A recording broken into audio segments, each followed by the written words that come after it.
Ils tournent tout autour de la ville de Bukavu. Vous voyez, ce que vous allez na niveau ya Uvira, vous allez kokende vers Bukavu, ou bien ce qui outi na Shabunda, tona Mwenga, bandeko, avant comme Bukavu, il faut comme par Ndimbira. Et Ndimbira, oh, boyoka ki ba Rwanda bazuta ki kokota. Oh, et ça dit que les loyaux. Le général Pacifique Masuzu aux arrêts. Aux arrêts, pourquoi? Parce que bandeko ti a to ko betemno masolo bazali ko interroger pour na chute ya Ndimbira. Ndimbira est tout proche na Bukavu bandeko ba congolais. Mais auto ko na moment oyo n'est plus contrôlé par le M23.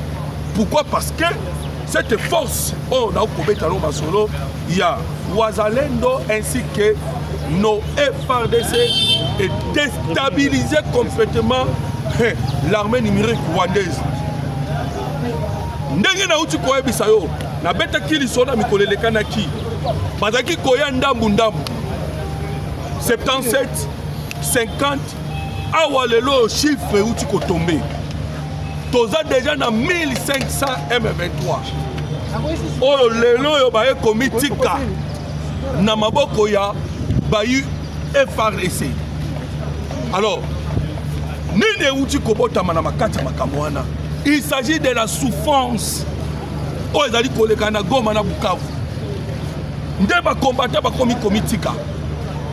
vous avait parlé de Congolais na 3 cibles.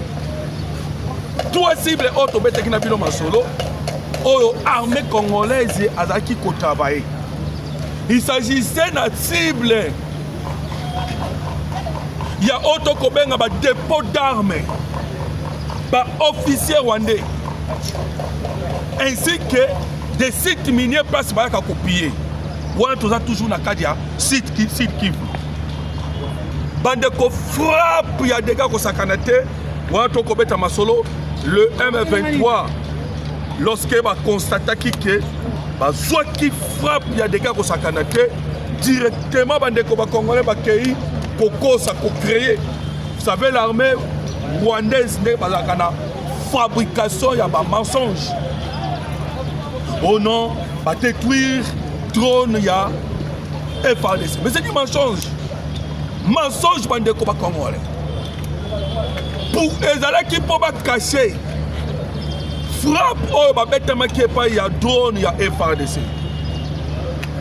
Nde yokaki ba déclaration na bango ya o ba détruire drone congolais, c'est du mensonge.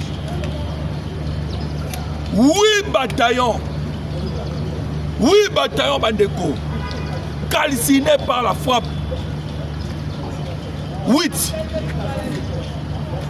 na colonel moko ba perdre. Bazui frappe moko na no bazwa te. Frappe bazui bandeko ba congolais. Ça a choqué. Les soldats sont surtout à Moulongo. Et choqué tellement parce que le commandant Obabeti, Petit John Numbi. Petit John Numbi Lobi à Koufaki. Parfois, il y a un FARDC. Alors, vous comprenez que la situation dans la minute où ils allaient tourner à la contre. Ce n'est pas pour eux qui Willy Ngoma a collé là. Tongo me dit pourquoi. Willy Ngoma. Oh non, nous voulons la paix. Nous voulons la paix. Nous ne voulons pas la guerre.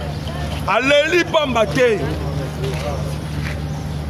Parce que la situation, ils allaient, en ce moment, ils allaient sous Malamouté pour la rébellion.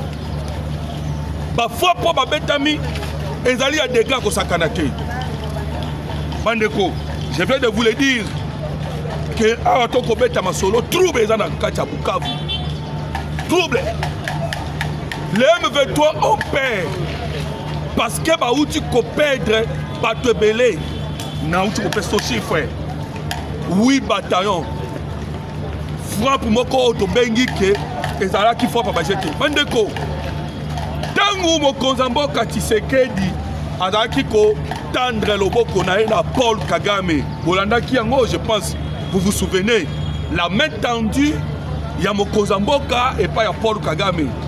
Cette cette main tendue avait pour objectif nini.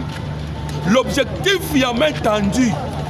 Et ça qui a quelque sorte Mokonzambo Kalinga qui koya bisana Paul Kagame ke nazali déjà na kansonda. Nazali déjà na bakake na maboko. Vous savez comment ça se passe chez nous en Afrique? Il y a des possibilités qu'on bête à Moutoumoundouki, même il y a Mouliri. Donc le président Tshisekedi est ça, il y a Paul Kagame. Mais les Congolais vont remarquer. Aller à l'est de la République démocratique du Congo pour remarquer. C'est parce que Belé, il y a des médias au Tolandaka, Mingi Mingi. Vous savez que Kabila a fait 18 ans à pouvoir. Les médias et Belé Bolandaka, ils ont des médias pro-Rwanda. Pro-Kagame, pro-Kabila, parce que Kabila aussi est pro-Rwanda. Hein. Voilà pourquoi il y a une confusion au Elekanaka et pas Nabino. Et les Congolais, les Koyoka Kaka, ceux qui ont perdu un beau caboye, les Congolais, les Bandi Kolobo, oh non, tu perds, mais tant que tu récupères Kabamboka, vous allez sentir maintenant silence. Et pas les Congolais. Au Congo, on a silence. Mais il y a des Congolais. Et que je vais vous lire les documents on a eu Koloba. Parce qu'il y a des Congolais qui sont doutaka. Na frappe auto Kobeta. Na il y a des Congolais qui le président Tshisekedi ici a une stratégie moko ya sika. Oya kosili sanango na guerre ya Est de la République démocratique du Congo. Et stratégie oyo mokonza mboka atie ezali stratégie nini? Ezali stratégie ya kopeta les trois cibles. On a outaki kotangela yo. Lorsque tu opeta ba trois cibles, maman connaît pas c'est quoi faiblir ennemi. Bon s'attendre que tu récupérer mboka boy, tu récupérer boy. Non. Bokoka ka bango moko basi batiki est wana mobimba. Pona bandeko bafanda na Kisangani bayebi. Soki bozali awa nakata media le mona biso manifestez par vos commentaires. Guerre à Kisangani silandeni. Ba M23 bazala kakuna utolo à l'époque ezaki ba CNDP RCD à l'époque rébellion tolo ba troupe rwandaise o bayaka ko semer ba crise na niveau ya Kisangani. Babima kandengeni. Bayi Kisangani bavanda kika boye balamuki na tongo batala ka boye bamona ke c'est fini les Rwandais bazaki na bazali souti. Ndenge guerre ya S ekosila ka bongo okoyoka ka batu balali bolamuki bomona su ba Rwandais te. Alors le président Tshisekedi est déterminé dans yango. Voilà pourquoi je vous ai parlé d'un coup fatal. Bandeko, Tshisekedi a kobeta ba kansonda, a kobeta ba coup fatal parce que tu kobeta coup fatal. Nandela ya drone CH4, tu kobeta le petit John Numbi, to petit oui bataillon, awa siko bandeko congolais, tu su kobeta Paul Kagame, coup fatal wana na koloba, ezali boyeyi. Il y a président Isaac. Bandeko ba Congolais. Et belé bazali ko commenter na ba réseaux sociaux. Kolandi bango. Oh non. Isaac wana zanani. Isaac Herzog. Je pense que mon wana. Président ya Israël Azanani. C'est un président protocolaire. Wana ba commentaire ya ba Congolais, na ba Rwandais. Azana rôle ni a ko jouer. Namboka Congo, rôle les athées. Mais bah, tu vas se tromper. Bah, se tromper. Mobutu avait commis l'erreur. Tant Walobaka que entre un ami et un frère, le choix est clair. Mobutu avait choisi l'Égypte en rejetant Israël. Tout le monde surtout. On va vivre dans les années 50, 60, 70. Ils savent bien que Mboka Nabiso. Où ta décision Mobutu Azwaka Yako soutenir l'Égypte à la place d'Israël et même Abisso Mamoko shit na mboka oyo. Parce que selon la Bible, Israël a dit l'issou Yanzambe, l'issou. Donc quand vous touchez à Israël, vous touchez maman l'issou Yanzambe. Et vous allez voir que Yemokonzambalobaki, selon la Bible, les Congolais, là je parle pour des chrétiens, que toutes les familles de la terre seront bénies par Israël. Et allez poser la question à Paul Kagame. Parce que les Rwandais peuvent avoir en bonne relation avec Israël. Ils ont soigné la relation en 1994. Bandeko, lorsqu'on déclaration du président d'Israël, la déclaration à Mokozamboka, vous allez comprendre que c'est fini pour le régime Yaïma Tutsi. On a créé un massacre en République démocratique du Congo. Alors, comprenez que la décision de Mokozamboka pour qu'il y ait un président d'Israël. Et en même temps, Bandeko, ils ont dit coup fatal. Pourquoi? Parce que Israël, en ce moment, on a commis le solo. Le président d'Israël vient de prendre la décision importante lorsque Ayaki a déclaré en public qu'il a mis sur Batunion son. Bolongola, attention pour Israël, parce que vous donnez beaucoup d'attention sur Israël, mais vous ne regardez pas la République démocratique du Congo. Bandeko, je ne sais pas si vous comprenez. Bolongola, attention, nous sommes la République démocratique du Congo. Mais Bandeko, Israël n'a République démocratique du Congo. Allez lire la Bible. La République démocratique du Congo est un pays où ils allaient passer par le fleuve. Et selon l'Américain William Branham, parce qu'il est considéré là-bas comme un savant, mais c'est un prophète. Il y a l'Oba qui épouse Christ, épouse Yesu Christ. À Israël, à Congo. Majorité. Et vous allez voir que c'est ce qui est aussi vrai. Et au Congo, la République démocratique du Congo est un pays prophétique.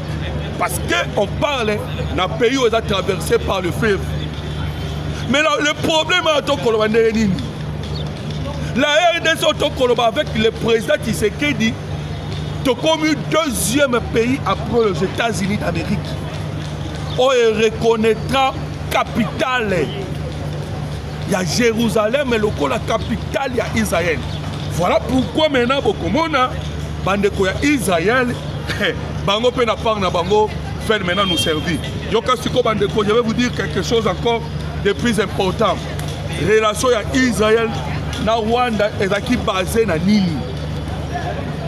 Relation à Israël, na Rwanda, est basée par la technologie, la formation de la police, la formation de l'armée rwandaise, le renseignement, ainsi que le cybersécurité. Bandeko. Et je vous avais dit cela dans le Kanaki, et que l'issou obo komona ya téléphone, l'issou obo komona ba ndeko ba congolais fabriqué en Israël. Et pour qu'Israël a fabriqué l'issou oyo, les minéraux venaient au Congo. Tu sais qui est ici Paul Kagame Maëli. Ah ouais, maintenant le président de la République n'a rencontré Tango Bakutanaki na Isaac. Na sorti Mokozambo Kalobi, nous sommes très contents parce que Israël a 10 000 lots oyo aya kosomba minéraux congolais par la grande porte. Israël a acheté les minéraux par la petite porte par le Rwanda. Mais où maintenant le président Tshisekedi a pris la décision à cause de la paix, la guerre diplomatique avec le Rwanda. Aujourd'hui, l'Israël est animé maintenant à Kosomba, minéraux à grande porte. Et Balamoko a un solo, coup fatal. Les États-Unis d'Amérique andimi kosomba na grande porte, Israël andimi kosomba na grande porte, etikali kaka banani ba européen. Etikali kaka ba européen. Pensez-vous maintenant que les Européens ont la capacité à causer la face des Américains et les Européens? Ils ont la face des États-Unis d'Amérique. Voilà pourquoi on vous a parlé de la victoire au Tokozwa Congolais en ce moment au niveau de l'Est de la République démocratique du Congo. La victoire au Tokozwa parce que déjà que dans Maboko, la République démocratique du Congo, nous avons déjà possédé dans Maboko, les renseignements, il y a Hezbollah, par renseignement, il y a KGB, par renseignement, il y a Mossad, par renseignement, il y a CIA. On les a prouvés. Ils ont déjà prouvé parce que renseignement à CIA, je vous ai parlé, il y a une émission le canard, que renseignement à CIA, aux États-Unis d'Amérique, Donald Trump a télémis ça vraiment John Ratcliffe, je pense son nom en Wana, pour la mission que je vous avais donnée pour que ne soit là entre la République démocratique du Congo et le Rwanda dans le niveau Nini. Et le monsieur avait tout donné comme détail. Il y a une mission au Bapesa qui est entre la République démocratique du Congo et le Rwanda. Donc, en ce moment déjà, je vous l'ai dit, nous avons le renseignement américain. Et quand j'ai vu le mot Boyokaki, quand j'ai vu information. Donc, déjà, tout ça n'a pas information, tout ça déjà dans renseignement, collaboration. Tellement que la guerre en République démocratique du Congo est qui profonde à des gars pour sa canadie. Guerre est qui profonde. Alors, le président Tshisekedi est un gars qui vraiment a dit Kamakasi cette pression diplomatique pour que permettre de délivrer le pays, de délivrer Mboka na C aux Ezalaki. Et aujourd'hui nous avons les victoires. Alors Bandeko, tout maintenant nous listons Bandeko Congolais, il y a Makambo Ezolekana en ce moment na niveau ya Uvira Fizi. Tout maintenant nous masolo parce que dans la déclaration est belé auto comme on a dans les réseaux sociaux. Déclaration des autres pas banani. Pas baï Rwanda. Bazali Kobe Nanse Burundi na dégâts au Sakanate. Si moi si à Paul Kagame. Le col là la gana mobali na ye. Mobali na ye o babenga na kombo Paul Kagame. Moi si à Paul Kagame na kombo a Jeannette abimi liboso a tribune. Oh banya Rwanda banya Mulengi. On a Bosani, Obosani te. Bino bokanisaka ka Congo. Banda tongo ti pourquoi bokanisaka ka Congo. Donc, awo to koloba na bino bande ko Congolais. Tellement qu'ils ont échoué. Na ko beta bino lisolo wana. Parce que la RDC vient de rejeter encore le 14e accord au Ekomami na Baï Qatar. Bande koto ko benga ya Qatar. Bango va travailler à na bisoté. Nous venons de rejeter encore le 14e na Robetelo solo wana. Mais au Canada na betelo makamwe ko lekana mwenga Uvira Fizi.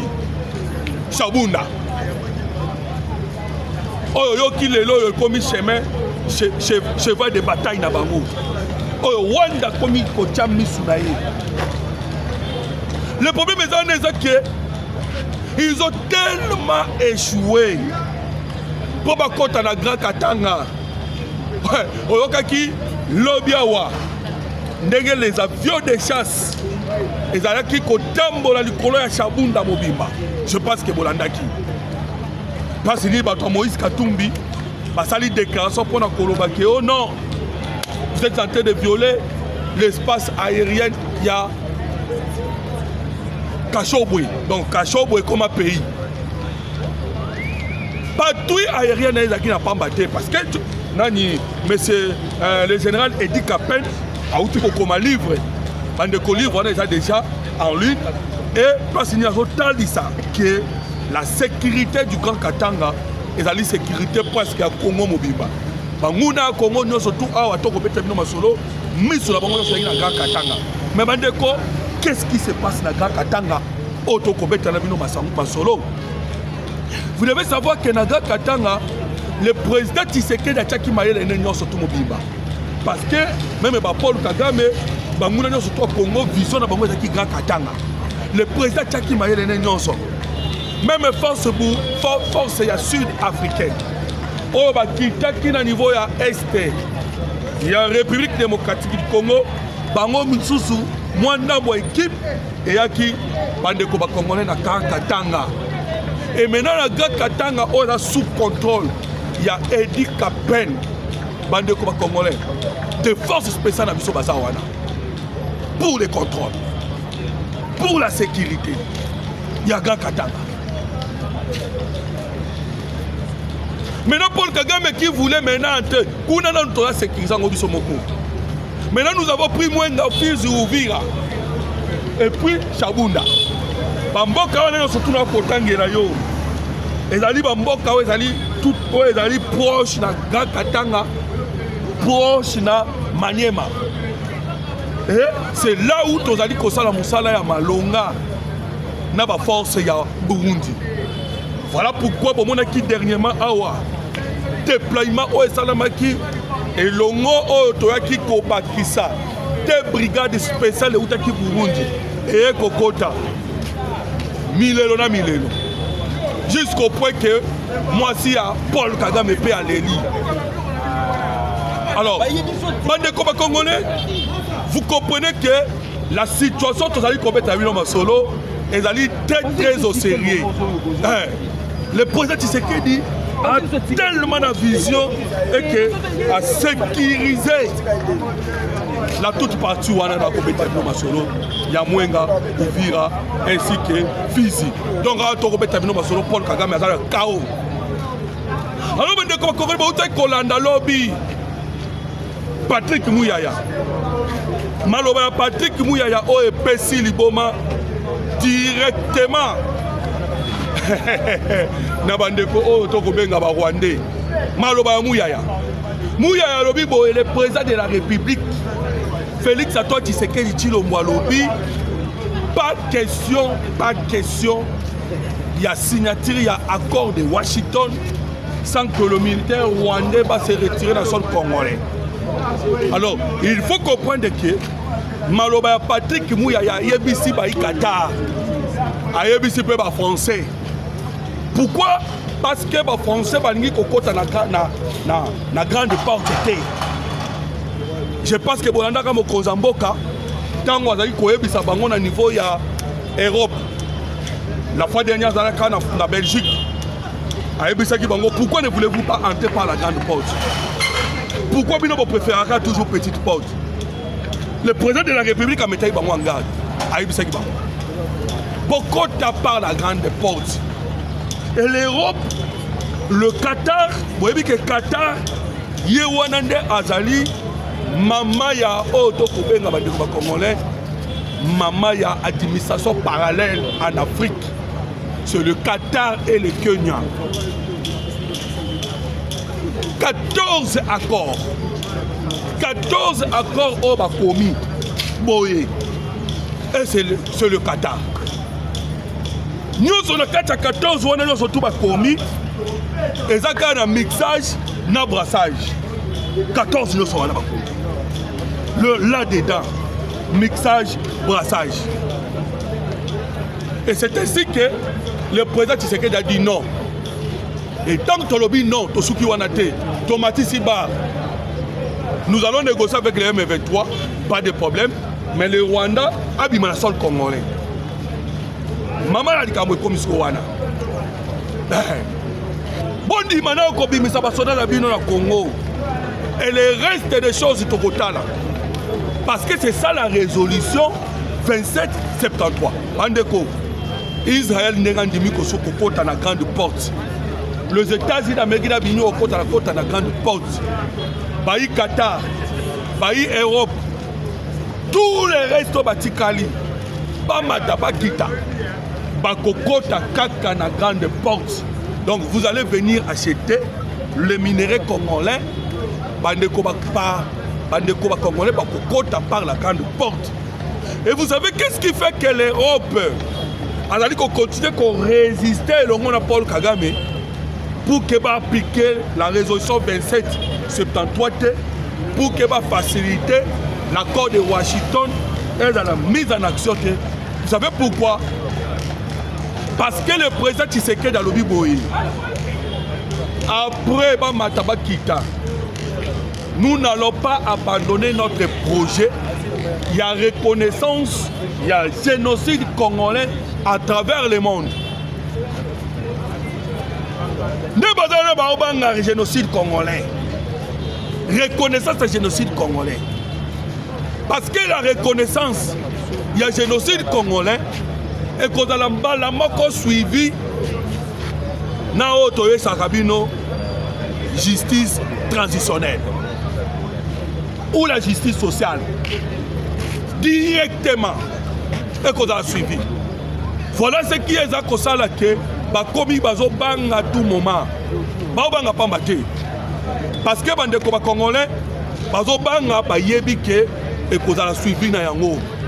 Au place ni to ko la obligé to yebisa bango nani apesa ka munduki. Minere pillé ke ndaka wapi. Minere pillé ke ndaka wapi nani apesa ki munduki. Voilà pourquoi Bakopanga, Tongo Midi, pourquoi? Et que la République démocratique du Congo a besoin d'Andimisama. Donc la reconnaissance, il y a génocide Ndimama Mukili Mobimba et Koboma Bango. Et le président Tshisekedi a bien déterminé. Bandeko, oyebi, bravo à Israël parce que vous ne connaissez pas. Bayebi que la République démocratique du Congo, le loyo, par service de renseignement, comme il faut travailler, les lots, comme on a CNS, comme on a beaucoup de services de renseignement, on va utiliser des technologies à nouvelle génération et c'est la grâce à Neutuapi et Rutina, Makasa Mokozamboka, Yakotambo la Pekosolola, Nabamboka et Minenendetiba, Israël, les loyo Israël, Platali Kosungabiso. Alors, on dit Congolais, Yebaka que ce qui est le président, à qui à gauche il doit quitter, et c'est difficile pour nous.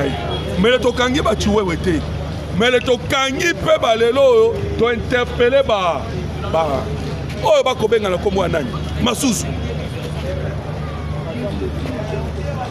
Awa sikoyo service à renseignement na biso Matissa Mayele, ba service na biso. Et comment le niveau à l'icolo? Toutes les tentatives à coup d'État, soit elles ont étouffé par l'œuf à l'œuf, soit elles ont neutralisé même avant que Balou Kabako. Au cas du sola bandal, non? Basala de la vidéo na bandal pour que ba annonce coup d'État. Déjà, ba yokana ki basala ki tout. Mais ba kena ko lokota bango, non? Ba kena ko lokota bango.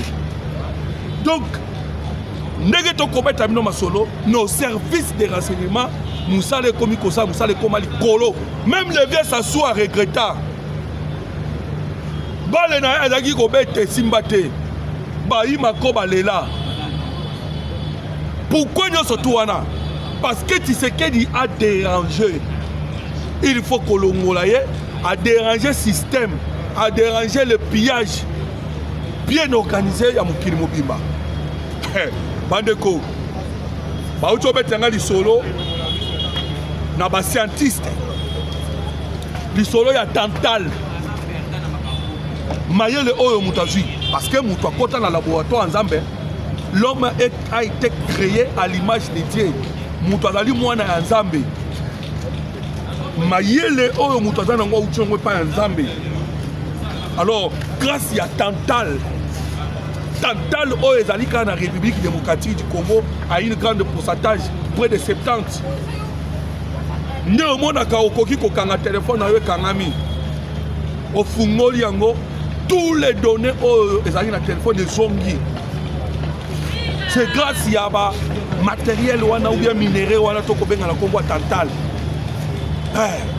Et c'est comme et ça lokola eloko o la musaka ba homme de personnes. Nengola la kolamuki c'est eloko esala ka ke olamuka. Tellement l'homme aussi a eu l'intelligence. Oh Zamba pesaye a sali recherche avec retrouver Tontal mais à retrouver ngongo wapi na République démocratique du Congo. Bande kota la richesse. Et aujourd'hui, aucun téléphone dans mon mobimba est en Tantal. Et c'est pour comprendre que mon mobimba est dans RDC dans ma poche dans Bango. Un pays puissant.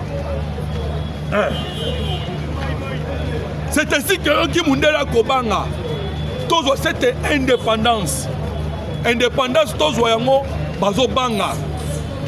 Bazo Banga, alors, numéro de téléphone sur le plus 243 89 40 330 80. Plus 243 89 40 330 80. Pour aimer l'émission d'Abisso et pour partager partout pour que les Congolais il y a partout baye Bappé, Makamozali Kolekana, na République démocratique du Congo, Mbo Kanabino, Mbo Kanabiso. Merci Bingi. Que Dieu vous bénisse.